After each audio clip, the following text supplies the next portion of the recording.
Welcome to Numerical Methods for Scientists and Engineers with Pseudocodes. Video 3. Romberg's Rule. Romberg's rule is a numerical method for approximating definite integrals, improving the accuracy of trapezoidal rule estimates by using a sequence of refinements. It is part of the class of extrapolation methods, where successive estimates are used to predict a more accurate result. The key idea behind Romberg's rule is to build a table of estimates for the integral, where each new row involves refining the previous estimate by a combination of previous terms. Romberg's rule converges rapidly to the true value of the integral, which makes it a very efficient method for numerical integration when high accuracy is required. Romberg's rule starts with the trapezoidal rule, Tn, which is used to estimate the integral of a function f(x) over an interval from a to b by approximating the area under the curve as a series of trapezoids. The first column of Romberg's table is generated as follows, where h equals b minus a over n is the panel width, n is the number of panels, defined as n equals 2 to the k minus 1, and the subscript k controls the panel width. Note that for increasing k, the number of panels increases by 2 folds, i.e., the panel width is reduced by half. 4k equals 1, 2, and 3 or n equals 1, 2, and 4. The first column of the Romberg's table can be expressed as follows.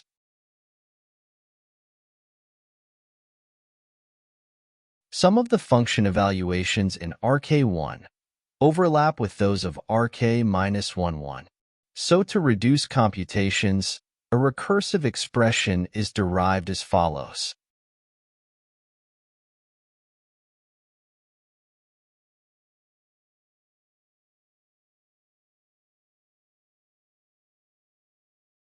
This provides an efficient recursive way of computing the trapezoidal rule.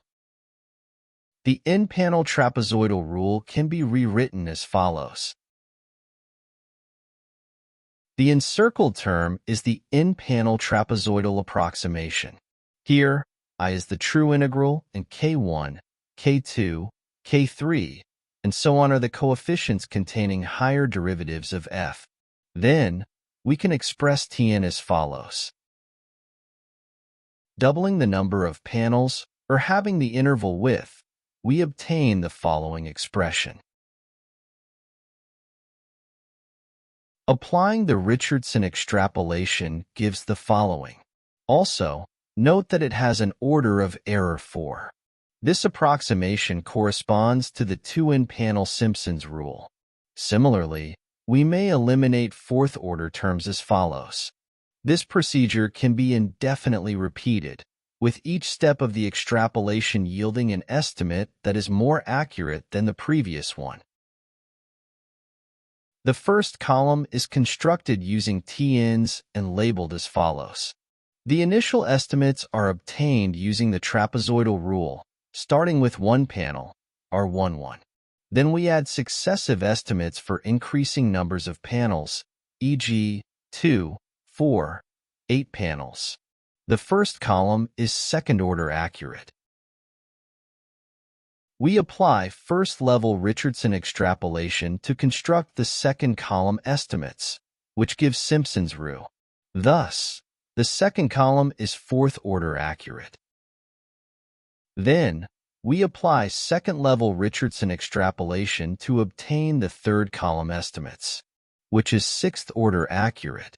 We can continue extrapolating if there are enough entries in the previous column.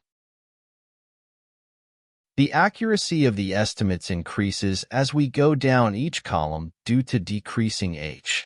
As we move to the right along each row, or diagonally, the accuracy increases due to the increasing order of accuracy. The Richardson extrapolation formula can be generalized as follows, where n signifies the level of extrapolation, i.e., n equals 1 is linear, n equals 2 is quadratic approximating polynomial, and so on. To terminate the extrapolation procedure, row-wise, diagonal-wise, or both stopping criteria can be used.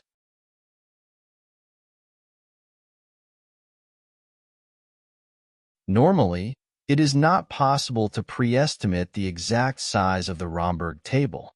So, while we constructing the Romberg table row by row, we will also be checking the convergence of the estimates.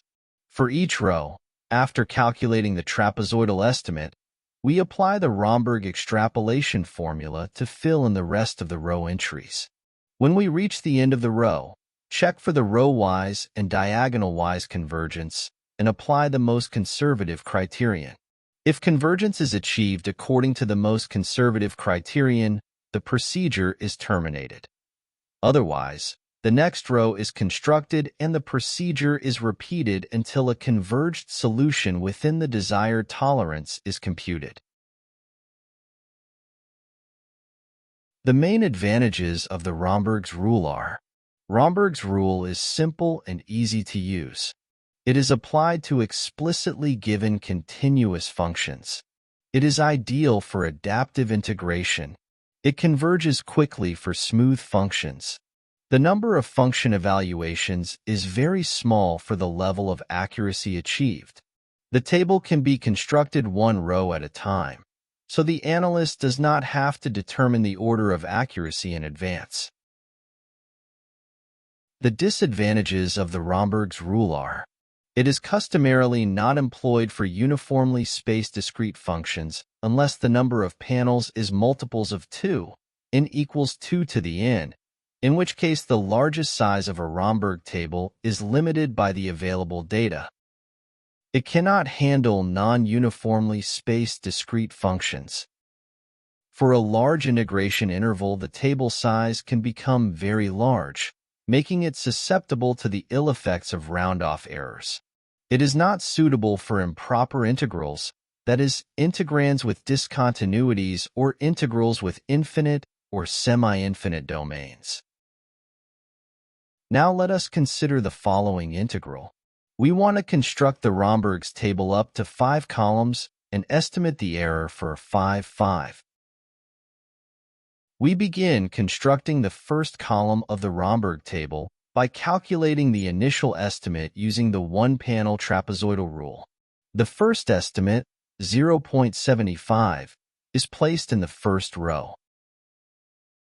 Next, we calculate the two-panel estimate using R11 and F0.5.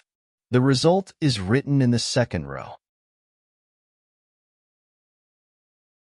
Now we calculate the four-panel estimate using R21 and F0.25 and F0.75. This result is written to the third row. Likewise, using the recursive trapezoidal rule, i.e., equation 8.50, we calculate R41 and R51. The absolute difference of the values of R51 and R41 is 7.31 times 10 to minus 4. Richardson extrapolation is used in the estimates calculated from the second column onwards. The Romberg table's approximations at any given point rely on the previous column's value and the value just below it. In this regard, R22 uses R21 and R11. Substituting their numerical values leads to 0.6944 recurring. To calculate R32, we make use of R31 and R21 and their numerical values, which results in 0.69325397. Similarly, we use the first level extrapolation to obtain R42 and R52, whose numerical values are placed in the table. The absolute difference of the values of R52 and R42 is 6.88 times 10 to minus 6. Next, we move on to constructing the third column in the same manner. However, the Richardson extrapolation coefficients change at each column, that is, at each level of approximation. To calculate our 3,3, we use our 3,2 and our 2,2. Upon substituting their numerical values, we obtain 0.69, 31, 74, 60. Now that we have sufficient estimates, we can calculate the diagonal-wise convergence criterion, which is 3.18 times 10 to the minus 4. Similarly, we calculate the row-wise convergence criterion, which results in 7.94 times 10 to the minus 5.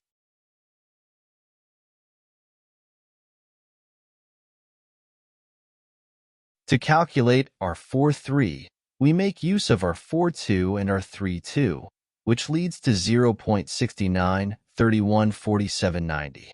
Our 5,3 is calculated in the same manner to give 0.69, 31, 47, 19, and placed in the last row. The eighth-order accurate extrapolation equations for the fourth column can be written as follows. Substituting the corresponding numerical values in the third column into the extrapolation formulas yields the results placed in the fourth column. At this point, we can perform a convergence check. The absolute difference of the values are 4, 4, and our 3, 3 divided by 8 gives the diagonal-wise convergence criterion, which is 3.39 times 10 to the minus 6. On the other hand, the row-wise absolute difference is 4.2 times 10 to the minus 7. The last column, which has an order of error 10, is evaluated to be 0.69, 31, 47, 18. The diagonal and row-wise convergence criteria are found as. When we decide to terminate this process, we conservatively base our decision on the larger of these two values. With this note, we conclude this video session. That is all for now. See you next time with another topic. Bye.